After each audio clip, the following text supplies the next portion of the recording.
जी अस्सलाम वालेकुम। आज की ये हमारी वीडियो जो है ये टर्की से मुतल्लिक है। आपने मुख्तलिफ जो मुझसे सवाल पूछे हैं उनमें से मैंने तकरीबन 8 जो अहम क्वेश्चंस थे वो निकाले हैं और उन 8 क्वेश्चंस के मैं जवाब दूंगा आपको। 8 क्वेश्चन जो हैं, सबसे पहले आपका सवाल ये है, बहुत से लोगों ने मुझसे पूछा कि क्या मैं प्रॉपर्टी ख़रीद कर तुर्की की रेजिडेंस ले सकता हूँ।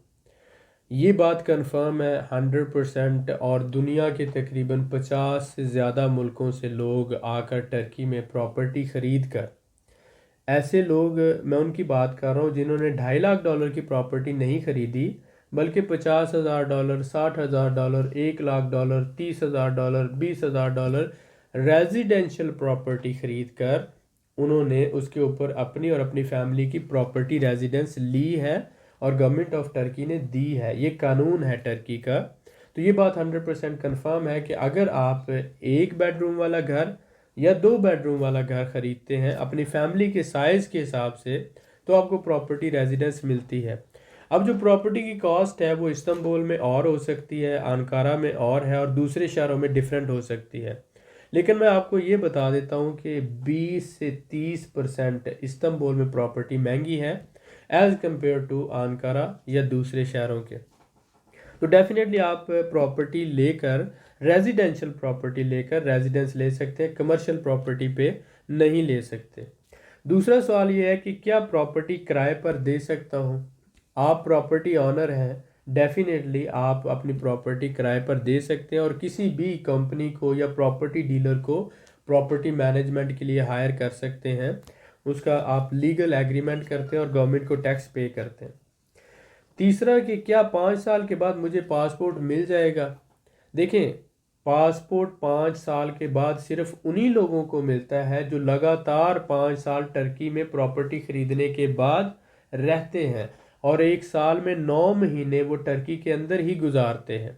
तो इस तरह से अगर आप हर साल में 9 महीने टर्की के अंदर रहते हैं, बाकी आप बाहर आते जाते रहते हैं अपने मुल्क में, तो ऐसी सूरत में 5 साल पूरे करने पर आपको पासपोर्ट मिलेगा। लेकिन अगर आप इस तरह से 5 साल पूरे नहीं करते, आपके पास प्रॉपर्टी रेजिडेंस है, आप अपने किसी भी मुल्क में रह रहे हैं, तो आपकी प्रॉपर्टी रेजिडेंस रिन्यू होती रहेगी जब तक आप मालिक हैं, चाहे वो 20 साल हो चाहे वो 50 साल हो। आपको पासपोर्ट नहीं मिलेगा। पासपोर्ट तब ही मिलेगा जब आप टर्की में लगातार 5 साल रहेंगे।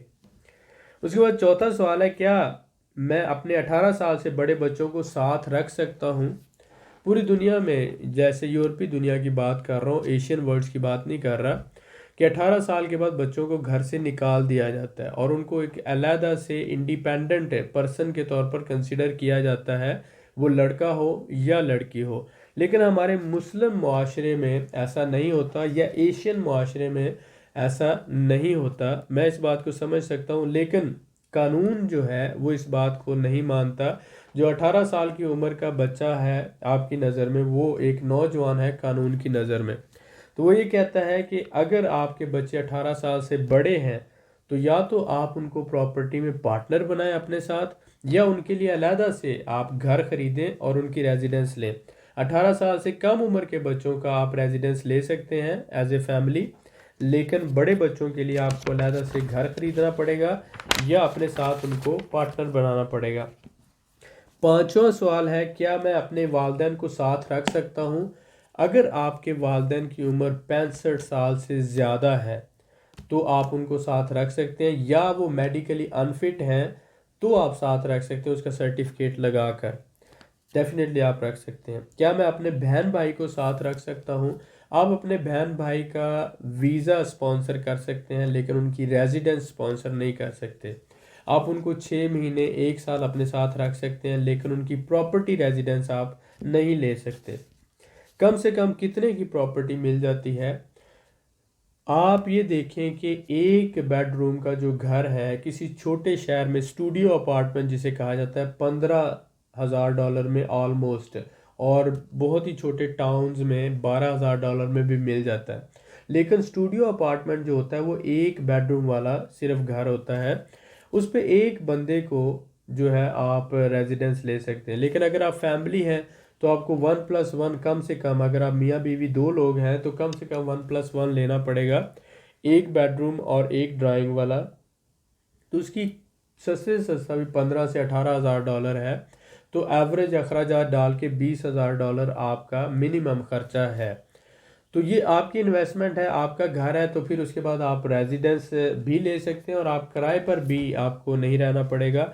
और उसके बाद आप अपना टैक्स नंबर लेकर कोई भी बिजनेस भी कर सकते हैं। तो इसलिए मैं ये सुजेस्ट करता हूँ कि ऐसे लोग जिनके पास 20, 25 या 30 हज़ार रुपया है, वो अगर टर्की में बिजनेस भी करना चाहते हैं तो वो इस पैसे से प्रॉपर्टी ले लें, और प्रॉपर्टी लेकर प्रॉपर्टी रेजिडेंस ले लें। क्योंकि प्रॉपर्टी रेजिडेंस जब आप लेते हैं तो फिर आपको एक तो बड़ी कंपनी यानी 1 लाख टर्किश लीरे वाली कंपनी रजिस्टर नहीं करवाना पड़ेगी। आप जस्ट जो है $1 वाली कंपनी रजिस्टर करवा के बिजनेस कर सकते हैं। आपको मैनेजर भी नहीं रखना पड़ेगा, 5 वर्कर भी नहीं रखना पड़ेंगे, और ऑफिस जो ऑफिशियल रिक्वायरमेंट है वो भी पूरी नहीं करना पड़ेगी। तो अगर आपके पास प्रॉपर्टी रेजिडेंस है तो टर्की में बिजनेस करना आपके लिए बहुत ज़्यादा आसान हो जाएगा। वही बिजनेस पूरे का पूरा सेटअप सिर्फ $400-500 में बन जाएगा। लेकिन अगर आपके पास प्रॉपर्टी रेजिडेंस नहीं है तो यही पूरा सेटअप $10,000 से $12,000 में बनेगा। तो इसलिए मैं ये कहता हूँ कि आपके लिए ज़्यादा सूटेबल है कि आप पहले प्रॉपर्टी रेजिडेंस लें और फिर उसके बाद आप उसके ऊपर बिजनेस करें। ये ज़्यादा अच्छी ऑप्शन है।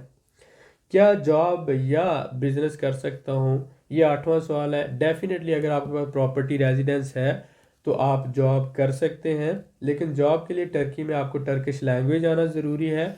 गवर्नमेंट की रिक्वायरमेंट नहीं है, लेकिन एम्प्लॉयर जो है डेफिनेटली उसी को प्रेफर करेगा जिसको ज़बान आती है। तो आप टर्की में अगर आते हैं तो पहले 3 से 4 महीने आप ज़बान सीखें और उसके बाद आप आसानी से जॉब ढूंढ के जॉब कर सकते हैं। तो उम्मीद है कि आपके सवालों के जवाब आपको मिले होंगे। मिलते हैं नेक्स्ट वीडियो में। बहुत शुक्रिया।